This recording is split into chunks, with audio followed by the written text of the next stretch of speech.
আমরা জানতে চাচ্ছি যে রেমালের যে কাণ্ডের থেকে এই এলাকা তো তছনছ হয়েছে, আপনি নিজে দেখছেন। আসলে প্রাথমিকভাবে আপনারা কি ধরনের মানুষের পাশে কতটা?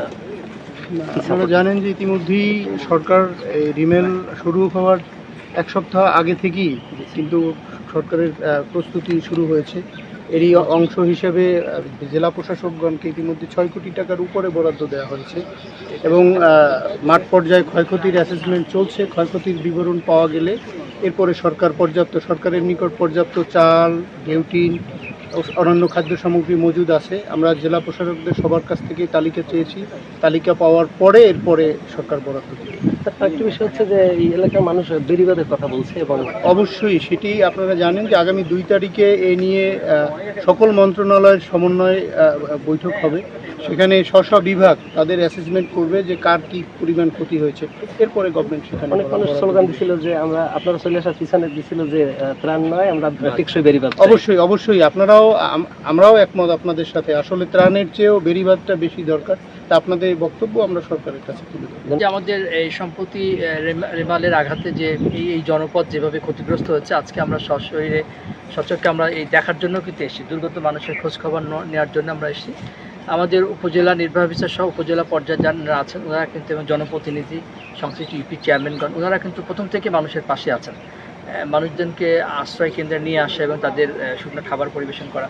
এখন আমরা যে ক্ষয়ক্ষতির তথ্য যেটা আমরা সংগ্রহ করছি আমাদের লোকাল যারা আছে জনপদ তাদের মাধ্যমে, যাতে আমরা এই ক্ষয়ক্ষতির চিত্রটা আমরা সরকারের কাছে টাইম টু টাইম পাঠাচ্ছি, যাদের ঘরবাড়ি ক্ষতিগ্রস্ত হয়েছে, যাদের খাবার পানির সমস্যা বা বেড়িবাঁধের সমস্যা, এই বিষয়গুলো নিয়ে আমরা কিন্তু মন্ত্রণালয়ে পাঠানোর পরে এটা জানেন খুব শীঘ্রই কিন্তু সরকার থেকে আমাদের সকল ধরনের ব্যবস্থা হয়তো আমরা করতে সক্ষম হব বলে আমার বিশ্বাস।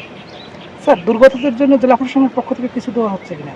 হ্যাঁ, দুর্গতদের পক্ষ থেকে তো আমরা জানেন আমরা দুর্যোগ ব্যবস্থা ও ত্রাণ মন্ত্রণালয় থেকে আমরা যে সাহায্য সহযোগিতা পেয়েছি সেটা কিন্তু আমরা উপজেলা ওয়ারি বিভাজন করেছি। এ পর্যন্ত আমরা 252 মেট্রিক টন আমরা জিআর চাল আমরা বরাদ্দ দিয়েছি উপজেলাগুলোতে, 25 লক্ষ টাকা জিআর ক্যাশ দিয়েছি এবং 10 লক্ষ টাকা আমরা শিশু খাদ্য এবং 8 লক্ষ টাকা গো খাদ্য, এবং আমরা এ পর্যন্ত আরও কিছু বরাদ্দ পেয়েছি যেটা আমরা উপজেলা ওয়ারি বিভাজন করে দিব। আমার বিশ্বাস এর মাধ্যমে যাতে আমাদের সকলে দুর্গত মানুষ যারা আছে তাদের পাশে আমরা আছি এবং তাদেরকে আমরা সহযোগিতা দিতে পারব। ঘূর্ণিঝড় রেমাল ঘূর্ণি দুর্গত অঞ্চল পরিদর্শনে আসলেন এবং দেখলেন এই জনপদের দুর্দশা।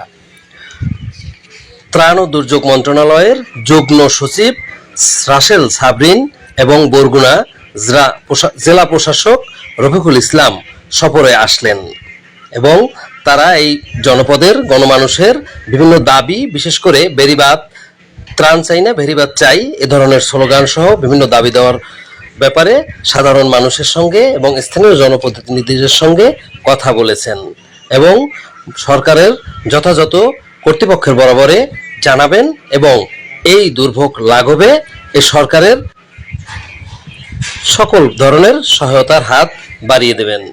কার্যক্রমের সরকারের নির্দেশনা মোতাবেক দুর্যোগ এবং ত্রাণ মন্ত্রণালয় থেকে আমরা যে অনুমোদনটি পাবো সেটি পর্যায়ক্রমে এই এলাকার মানুষের পাশে দাঁড়াবো, সরকার পাশে দাঁড়াবে।